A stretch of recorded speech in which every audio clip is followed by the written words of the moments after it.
तलसरा ग्राम पंचायत अधीन कल्याण मंडप उद्यापनी उत्सव ने राज्य उपवाचस्पति मुख्य अतिथि।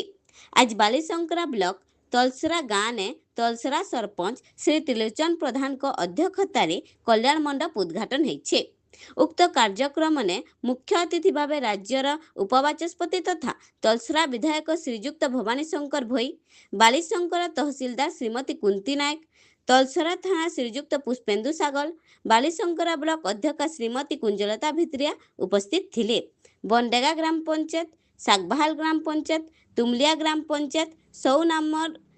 तथा रामपुर ग्राम पंचायत सरपंच समिति मेंबर संगे भारतीय जनता पार्टी ब्लॉक सभापति जसवंती ओराम, विधायक प्रतिनिधि श्री रविचंद्र पटेल, संसद प्रतिनिधि श्री उछप तंती आउ अंचर कुना कुनानु अनेक सदस्य मैंने उपस्थित थिले। तलसरा गाँ पंचायत निर्वाही अधिकारी श्री दिव्य ज्योति दास संगे महिला सीआरपी माने भी उपस्थित थिले।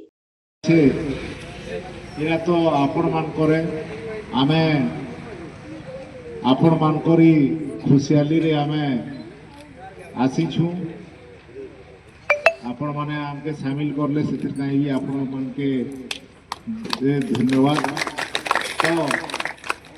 इटा आमर समस्त के गोटे सूत्र रे बांधवार भलिया गोटे इटा अनुष्ठान टे हैला जेनटा कि आजकल केने टेंट करो ये करो विभिन्न कथा करले हमके पैसा लागसी कि नहीं के सामाजिक मीटिंग करू छु निजर से माने आसिक आज हमें कल्याण मंडप थी करमा हमके टेंट रो पैसा नहीं लगे खाली हमें गंज डेक्ची दुईटा हेगला ये प्रकार अनेक काम जार बिहा बरु यहाँ त्या भी आम कर भी कर तो ये संपत्ति आम समस्त आर विशेषकर रक्षणाबेक्षणटा के आमर उपे जिम्मेदारी आसला यहाँ आउ जेता आम ठीक कर रखमा ये अनुष्ठान के आमर समस्त काम रे लगे पारमा तेरे जे सरकार जे ये अनुष्ठान के देइछन आमर आपण मानकर काजे समस्त काजे सेटा प्रकृत रे कामे लागबा। तो मुई आपण मान के आमर चेयरमैन मैडम भी कहले अनेक प्रकार एखन सरकार चिंता करुछन सबु क्षेत्र रे लोक मान के आगे बढ़वार काजे आ विभिन्न प्रकार भी योजना आसुछे से सबु आमर मान करे सेटा आमे जेंता ठीक हे परवा जेंता लोक मानकर 5 लोकर काम के आसी करवा से हिसाब से आमे आके जेकरी करमा। तो ई जगह थी आउ गोटे भी सेने आमर छक रे जेंता नुआ आईएसी आसले कि कहार छत्तीसगढ़ बड़ बड़ लोक माने आसुछन विभिन्न लोक आसुछन सेने गोटे आमर आईबी को मंच परिचालना करुछन आमर पीओ समस्त सरपंच समिति मेंबर आमर एमपी रिप्रेजेंटेटिव एमएलए रिप्रेजेंटेटिव अच्छा सार प्रतिनिधि आमर भौणी जे जशवंती सामने बसीछन मोर प्रिय गुरुजन भद्रमंडली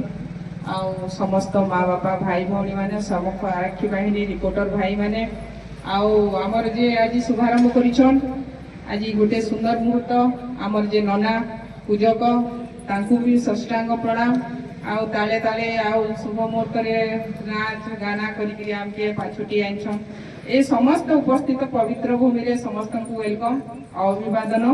आई गोटे मुहूर्त समय से आगे आ समय के बात नहीं है जन काम का क्वेश्चन से मुहूर्तटा एटा गोटे संजोग एई संजोग रे आज समस्त आमे उपस्थित होइछे एई मुहूर्त रे आपन मान के बहुत बहुत वेलकम और स्वागतम। एटा गोटे कल्याण मंडप एक्चुअली केते दिन भित्तिभूमि हई धीरे धीरे गोटे पूर्णांग रे परिणत अछि हेले भी फिर भी बाकी रही जैसे बाउंड्री फाउंड्री हेले आ टिके तार भलो लुक डाउ टिके दिसवा किंतु सार भी तो अछन से निहाती दृष्टि देवे आहुरी तार किछि बढ़िया हेबा ब्यूटिफिकेशन आ जेंटा सरपंच बाबू कहथिले एठी गोटे भलो अनुष्ठान के हमर फ्यूचर लागि जे छुआ माने बोधे एनएम ट्रेनिंग करबे गाना तो सेटा समस्त सहयोग पंचायत जहाँ चाहबा एमती करि पारबे आ एटा कल्याण मंडपटा गोटे एंता समस्त गोटे निहाती जरूरी गोटे गाँव रे ଆମେ କିଛି ଭଲ କାମ ବି ଏଠାନେ କରିପାରମା ସାମାଜିକ ସୋସିଆଲ ଗୁଟେ ପଞ୍ଚାୟତ ଅଣ୍ଡରରେ ଥ୍ରୋରେ ଯାଇକରି ଏହି କାମଟା ଆମେ ସମସ୍ତେ ଭଲ କାମ କର୍ମା ଆଉ ଏ ମାନେ ଶୁଭ ମୁହୂର୍ତ୍ତରେ ଆପଣମାନଙ୍କୁ ଏଇଟା ଗୋଟେ ବହୁତ ସୁନ୍ଦର କାମ ହେଇଛେ ସେଥିଲାଗି ବହୁତ ବହୁତ ଅଭିବାଦନ ଆଉ କଂଗ୍ରାଚୁଲେସନ ଆଉ ଥରେ ଜଣାବି ଆଉ 2026 ଲକ୍ଷେ ନୂତନ ବର୍ଷ ଉପଲକ୍ଷେ ବି ଆପଣମାନେ ନୂତନ ଏଇ ଆମର 2025 के विदाय देकरी आगामी नूतन वर्ष आसुचे इंग्राजी नववर्ष ସେଥିଲାଗି ବି ଆପଣମାନେ କଂଗ୍ରାଚୁଲେସନ ଅଭିବାଦନ ଜଣାଉଛେ ଆଉ ବିଶେଷ କିଛି ନି କହିବାର ଆଜି शुभ दिन रे समस्त के शुभ शुभ समाचार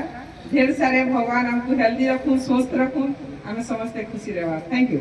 ब्यूरो रिपोर्ट सुंदरगढ़ लाइव।